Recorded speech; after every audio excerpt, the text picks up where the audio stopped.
Maulaya salli wa sallim daiman abada ala habibika khairil khalqi kulli. Kalau sudah kau kasih 5 kewajiban, maka gugurlah kewajiban engkau di hadapan Allah Subhanahu wa taala. Itu standarnya. Lebih dari yang 5 itu berarti engkau sudah adil. Gimana laki-laki? Siap memberikan yang 5 tadi? Dah, soleh-soleh semua itu insyaallah. Selamat malam Ustaz. Assalamualaikumnya ada, cuman dia kayak selamat malam. Saya tak mau disebut selamat malam. Iya malam selamat, besok pagi. Apalagi udah kena laporkan nih, ngeri-ngeri juga gitu.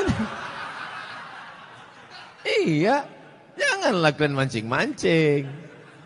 Saya hamba Allah Pak Ustadz. Alhamdulillah, sekarang banyak orang hamba harta, hamba kuasa, hamba setan, hamba hantu. Bagaimana cara menjaga sholat agar lebih khusyuk dan tak malas Pak Ustadz?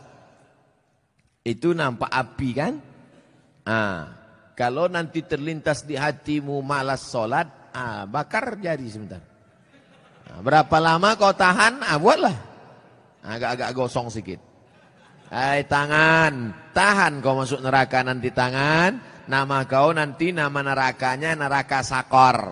Masalakakum fi sakar. Kenapa kau masuk dalam neraka sakar? Lam naku minal musallin. Karena tak sholat. Bakar. Makanya Muhammad Ali kemana-mana bawa mancis. Muhammad Ali petinju, mana-mana bawa mancis. Padahal dia tak merokok. Ditanya orang, kenapa kau bawa mancis? Asal terlintas di otakku mau buat dosa, aku bakar tangan.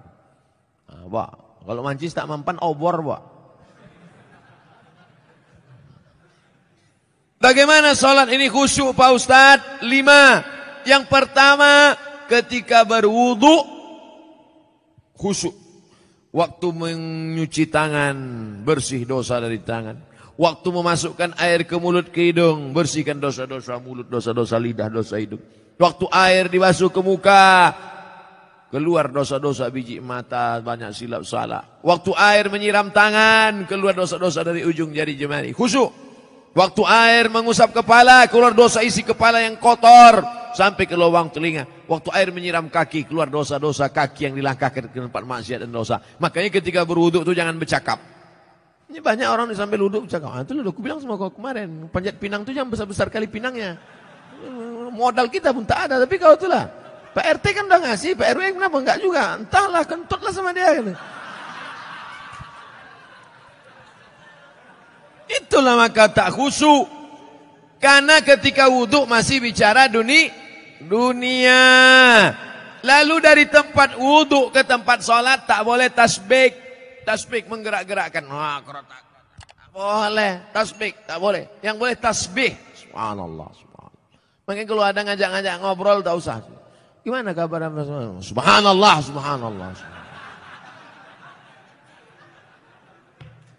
Tiga, ada terdengar azan jawab. Hayya 'alas shalah. La haula wala quwata.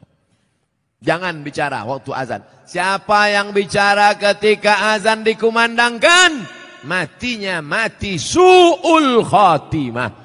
Begitu kata Syekh Imam Nawawi, Syekh Jalaluddin Abdurrahman As-Suyuti. Hati-hati. Lalu kemudian yang keempat, membaca bukan mutola'ah. Mutola'ah mulut tak bergerak. Waktu sholat itu membaca. Allahu Akbar kabir. Walhamdulillahi katsir. Baca. Ini banyak orang sholat mulutnya diam.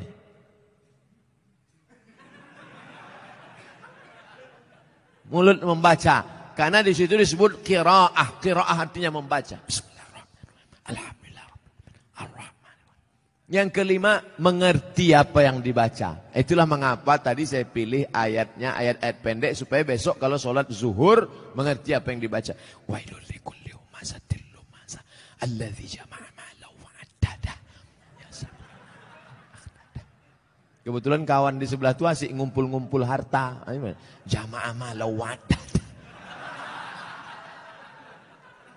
Yahsabu annama lahu akhladah. Kalla la yumbadanna fil hutamah. Apa hukumnya mencium istri sedang berpuasa? Istri siapa?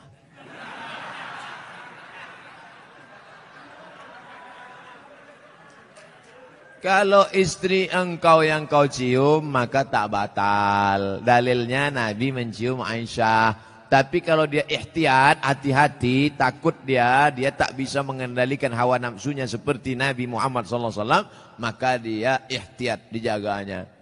Tapi hukum aslinya tak batal. Tapi kalau sampai memperturutkan hawa nafsu, maka jatuh dalam batal, rusak puasanya. Man lam yada imsakun nafsi, menahan diri, anil mahzurati, dari semua yang terlarang, min tulu'il fajri, dari terbit fajar, ila ghurubi syamsi, sampai tenggelam matahari. Itu definisi puasa. Kalau adakah dalil yang menjelaskan tentang tahlilan? La ilaha illallah, la ilaha illallah, la ilaha illallah. Itu artinya tahlil. Tasbih, subhanallah. Tahmid, alhamdulillah. Takbir, Allahu akbar. Tahlil, la ilaha illallah. Man halala, siapa yang mengucapkan tahlil, thumma ahda thawabahu ilal mayyit, kemudian tahlil itu dihadiahkannya kepada si mayit, orang mati, yantafi'u bihi, pahalanya sampai dan orang mati itu dapat manfaat. Begitu kata Imam Ibnu Taimiyah dalam kitab Majmu' Fatwa Ibnu Taimiyah. Kenapa Ustaz pilih pendapat Ibnu Taimiyah? Karena yang banyak melarang-melarang nih sekarang anak-anak buahnya Ibnu Taimiyah. Paham? Padahal Imam Ibnu Taimiyah dalam Majmu' Fatawa mengatakan siapa yang mengucapkan tahlil, dihadiahkannya pahalanya pada yang meninggal sampai. Kalau dimasakkannya bubur kacang hijau. Kenapa Ustaz tiba-tiba ingat bubur kacang hijau? Oke, bubur jagung kalau gitu. Lalu kemudian dihadiahkannya pahalanya untuk almarhum. Sampai apa tak sampai? Sampai. Mana dalilnya? Mana?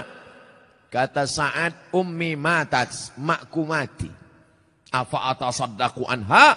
Kalau aku bersedekah, pahalanya sampai tak untuk emakku? Kata Nabi, tasaddaq, sampai. Sedekah enggak? Sedekah. Ayu sadaqatu afdal. Apa sedekah yang paling afdal? Kata Nabi, saqyul ma'. Sedekah yang paling afdal mengasih air minum. Kalau air minum saja sampai, apalagi gulai baung. Artinya sedekah sampai. Sedekah sampai. Tahlil sampai.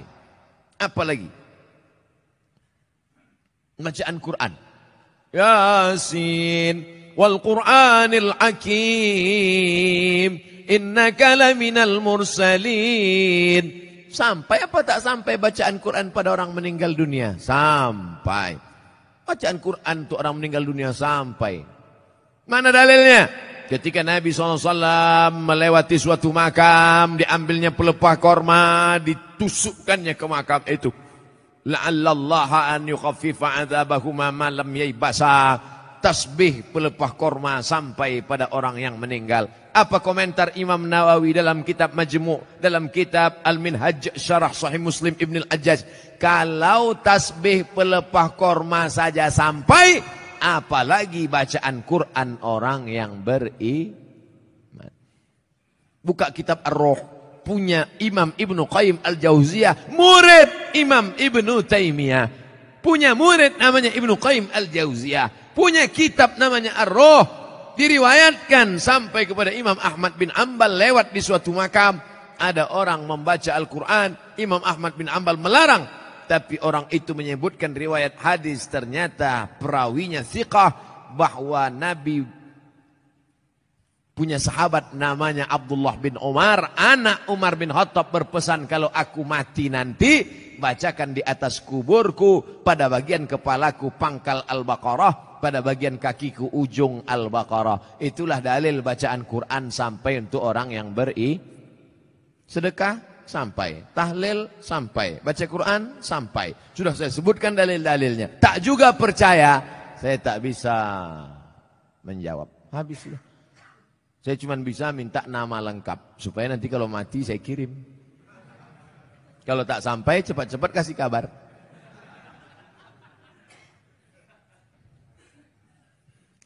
Mengazankan anak baru lahir itu apa dalilnya Pak Ustadz? Nabi mengazankan ke telinga Sayyidina Al-Hasan, anak Fatimah radhiyallahu anha, adzanas shalah, bunyinya seperti azan waktu azan salat. Hadisnya disebutkan dalam kitab Sunan At-Tirmidzi. Nama kitab Sunan Tirmidzi, nama lainnya Jami' At-Tirmidzi. Status hadisnya hadisun hasan, hadis paling tinggi sahih, di bawah sahih hasan, tentang mengazankan bayi. Anak saya mengazankan. Allahu Akbar, Allahu Akbar. Tapi tidak kuat macam itu. Terkejutlah dia. Nah, makanya bapak ibu yang hamil sekarang istrinya nanti